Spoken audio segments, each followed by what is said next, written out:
Welcome to the Time to Talk podcast. Election day, November 5th.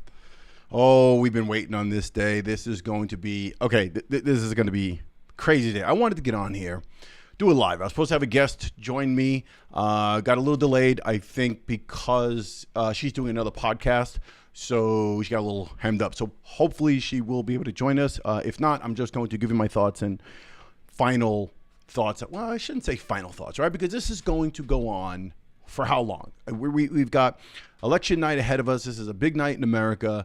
It's not going to be resolved anytime soon. We are not going to see this. We're not going to find out who has won this anytime soon.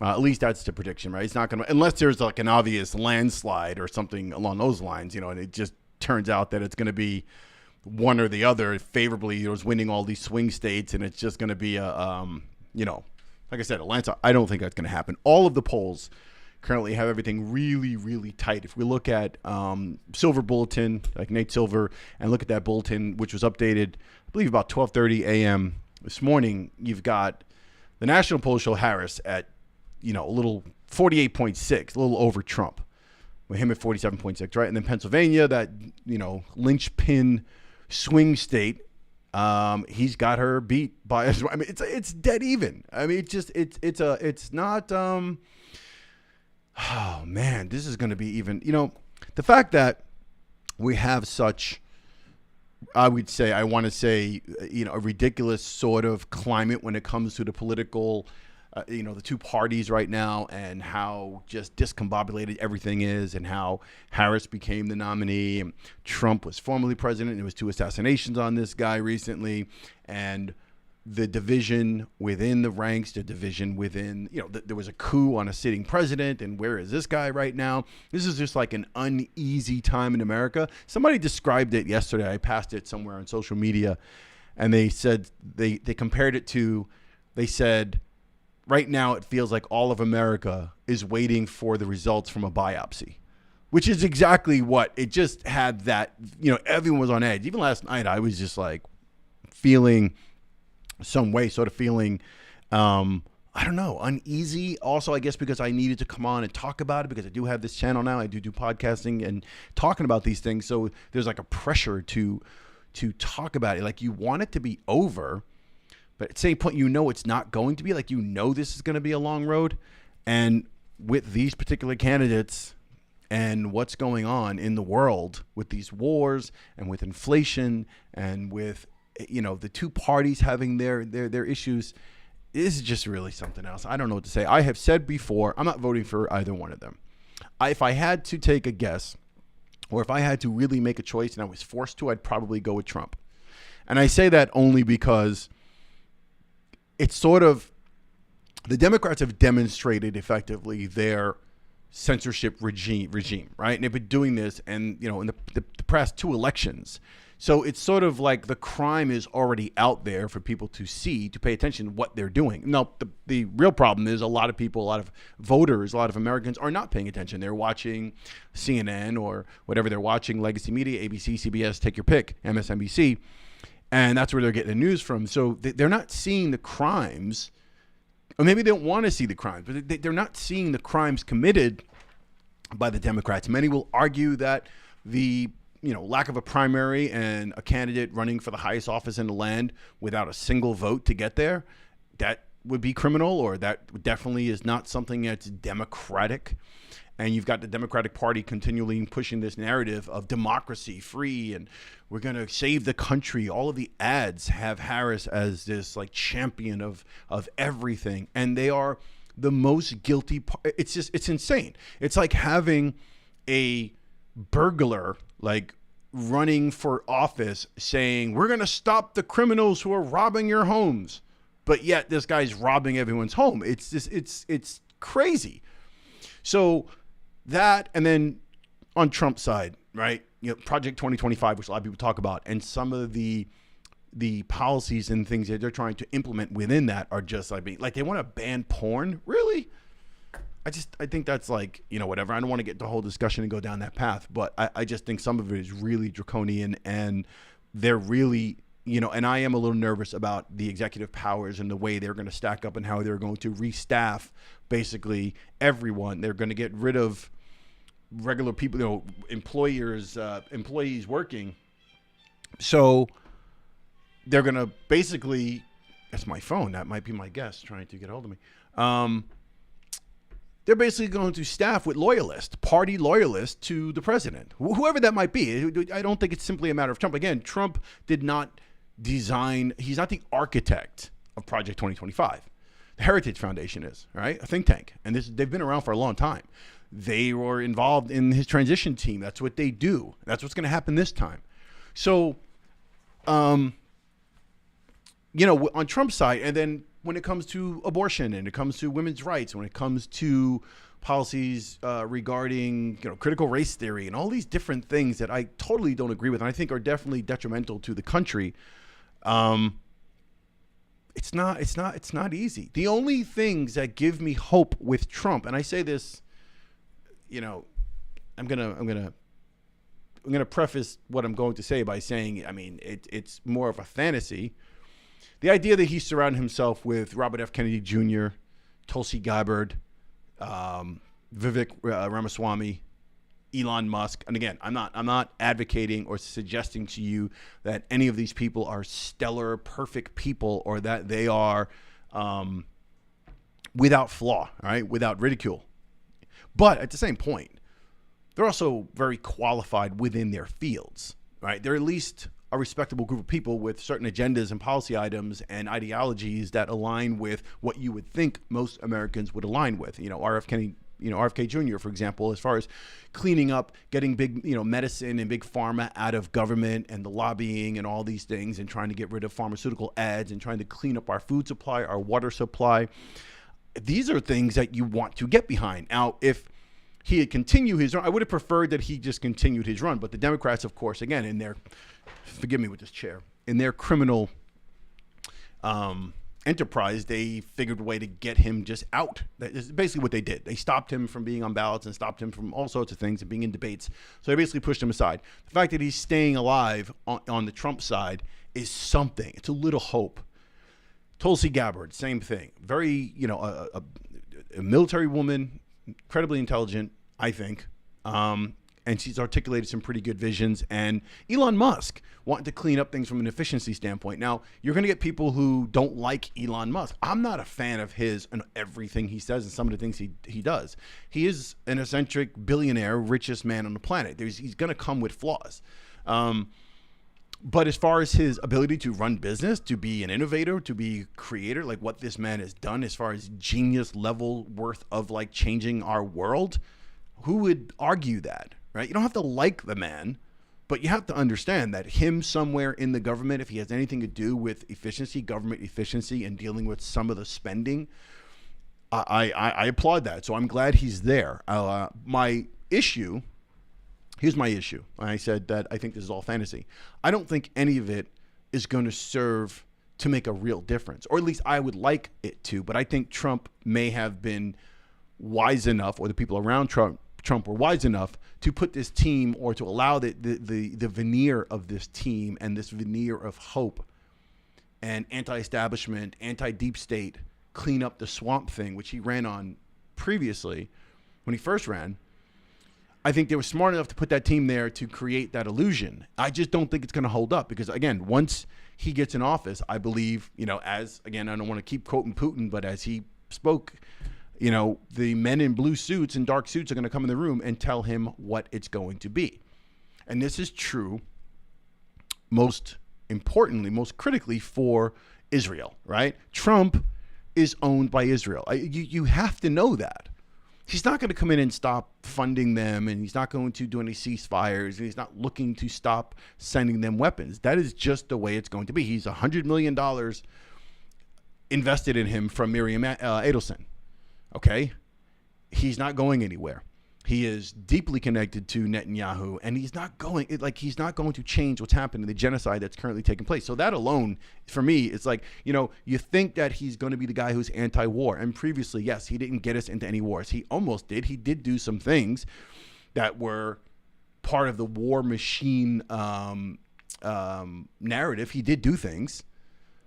So I think holding on to hope that he's going to end wars and he's going to keep us safe and all these things, and then building up the military, this whole thing, every time you look at this page and you look at all the stuff about the military, and we're going to have the strongest military, for what? No one has bothered with us. No one's invading us. No one has attacked us. We are not under threat. We are not under attack. We have weapons and military to give to other people to basically promote our own interests in those regions. Ukraine war, NATO expansion, anti-communism, anti-Putin, bad guy. We're spending tons of money abroad, not to build up our military, to protect what's here. Let me tell you what we are actually doing. And this is from the Democrat side. The Democrats are attacking our own citizens, free speech, and our constitutional rights. So whenever you hear the Democrats talk about the Constitution and Trump is going to get rid of the Constitution, he's going to do. No, he's not. You're currently doing that. You're currently advocating for our First Amendment rights to be taken. You currently want to have gun buyback programs that do certain things. I'm in favor of gun reform and gun laws and background checks, and I think there needs to be a radical overhaul of how things are done. But what the Democrats are proposing and the way they're operating, it's no bueno, no good. So this election is going to be just bananas, and I can't sit here and I just can't, from my heart of hearts, like I don't see getting involved, or I should say voting for either one of them with a conscience and feeling like, okay, yeah, you know, even when you do the lesser of two evils things, it's still evil. It's still bad. I'm not sure why people think Harris is going to somehow help all the poor people and the middle class, and she's going to save the world. This woman has no experience. Like, she's just not fit for that office. You can love her or hate her, but just be honest with yourself. You've been, it's been a scam. You've been bamboozled, hoodwinked, led astray, run amok, the whole thing.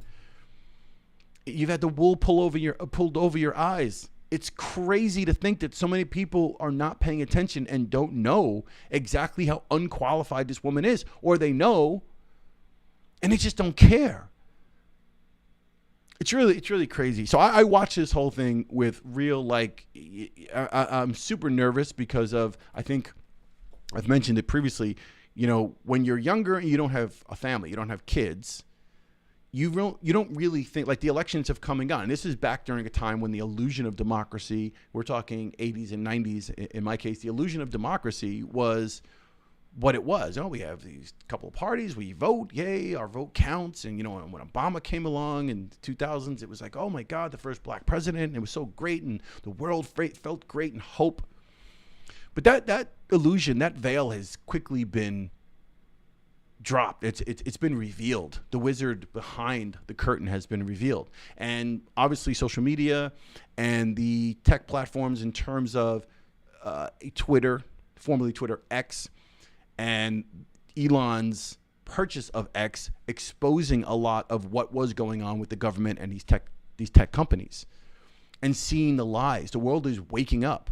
Israel would be getting away with this genocide right now if we didn't have X, TikTok, and certain platforms, which, again, the Democrats are trying desperately to suppress and get rid of, because it's exposing so much. This is the first time we're seeing genocide being documented via phone, through people's feeds. We're seeing it, and you can't ignore it. You could turn a blind eye to it a couple of times and go, oh, okay, yeah. But after a while, it's becoming so overwhelming. I did an episode on this channel talking about how I wake up to the news, and sure enough, this morning I woke up to the same thing.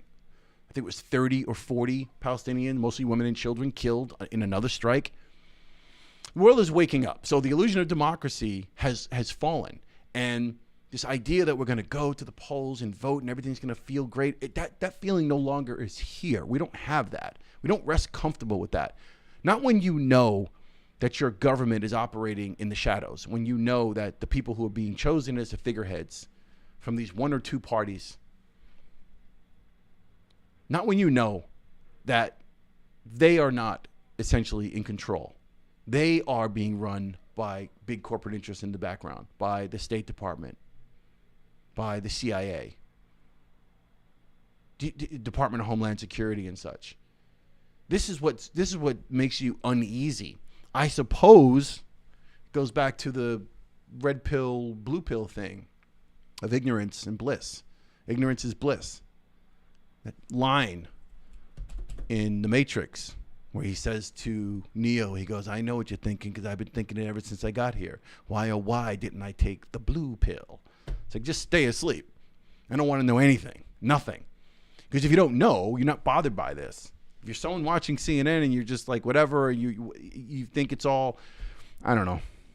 I don't know. I don't even know what to say because I want to talk about this election with excitement. I want to talk about it from the perspective of getting behind somebody and feeling like, yeah, I really support this person. Let me give you my rationale why. Let me try to convince you what I think. I would have been doing that already weeks ago, months ago. But I don't have the ability to do that because it's all nonsense. It's all a sham.